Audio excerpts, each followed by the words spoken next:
Hello everybody, I'm here for our Lenten reading for Saturday. Alright. Day 18, Saturday of the second week of Lent. The readings are Micah 7, verse 14 through 15, 18 through 20, Psalm 10, verse 103, verse 1 through 4, and 9 through 12, and Luke 15, verses 1 through 3 to 11 to 32. My son, you are here with me always. Everything I have is yours. But now we must celebrate and rejoice, because your brother was dead and has come to life again. He was lost and has been found. Luke 15, verses 31 to 32. This gospel story is often referred to as the story of the prodigal son. But the true focus is not on the son, it is on the father. The wayward son who acts like a narcissist, spoiled, and selfish young man is not a unique character. There are countless individuals like him in our society today, even with our own families. However, the heart of this story lies in the Father's boundless love, mercy, and compassion. Any parent reading this can easily identify with the Father's plight and his profound love. No matter how much our children falter, no matter how deeply they wound us or stray from the path we've hoped for them, there isn't a parent among us who wouldn't instantly embrace them if they were to come to their senses.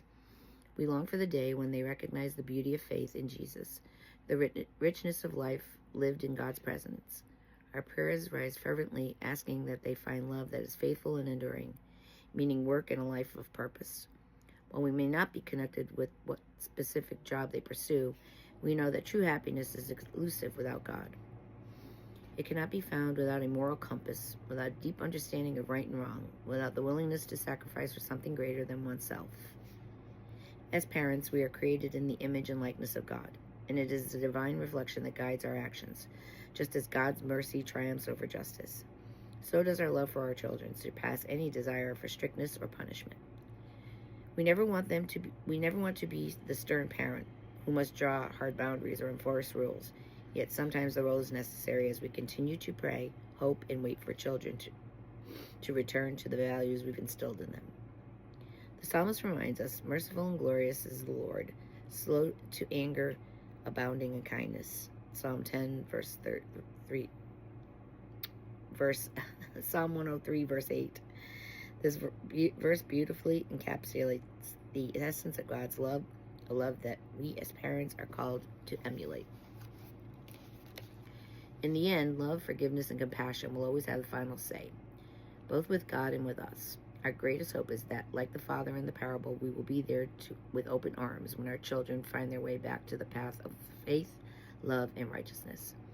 We are called to embody the same grace that God extends to each of us, trusting that no matter how far they stray, they are never beyond the reach of his love or ours.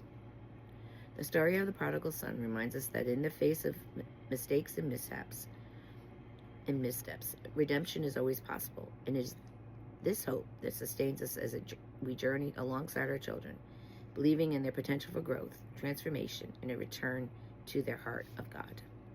As we reflect on this parable, let us be encouraged that God's love is ever present and his mercy is without end.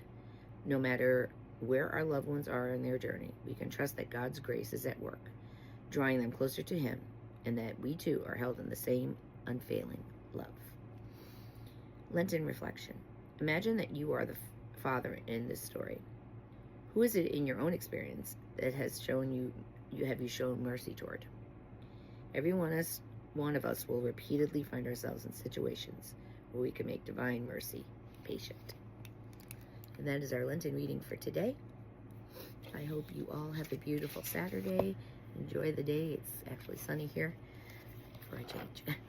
So have a great day, everybody. God bless.